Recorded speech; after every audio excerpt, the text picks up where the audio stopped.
মেয়েদের চাকরির পয়সায় নাকি সংসার চলে না, সেটা নাকি থাকে শুধুমাত্র শখ পূরণের জন্য।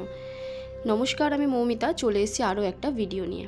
কিছুদিন আগে আমি আমার ফ্যামিলি ফাংশনে গেছিলাম, সেখানে আমারই এক কাকু আমাকে প্রশ্ন করছেন, কিরে চাকরির টাকায় কতটা শখ পূরণ করছিস? তো নর্মালি তাকে বললাম, এই তো সবে শুরু করলাম, করবো আস্তে আস্তে করবো। বলছে হ্যাঁ, মেয়েদের চাকরির টাকায় তো আর সংসার চলে না, সেই টাকা তো শুধুমাত্র শখ পূরণের জন্য। আমি সেই কাকুকে ওখানে না কোনো উত্তর দিতে পারলাম না, শুধু ভাবলাম যে সত্যিই কি আমাদের মেয়েদের টাকা শুধুমাত্র শখ পূরণের জন্য?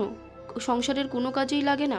যেসব মেয়েরা চাকরি করে তারাই একমাত্র জানে সংসারের প্রয়োজনে তারা তাদের সমস্ত শখ আহ্লাদ বিসর্জন দিয়ে সংসারের পেছনে সেই টাকাগুলো দিয়ে দিতে পারে, এবং আমিও দিতে পারি বা দিইও। কিন্তু হ্যাঁ, নিজেদেরকে যেহেতু ভালোবাসি, নিজেদের জন্য দামি ক্রিম বা নিজেদের জন্য ঘর সাজানোর টুকিটাকি জিনিস, এগুলোকে শখ পূরণ করা বলে। কিন্তু সংসার ফেলে কোনো মেয়েই তার শখ পূরণ করে না। যারা এইরকম কথাবার্তা বলেন তাদের মা বোনেরা অন্তত আর যাই করুক চাকরি করেন না।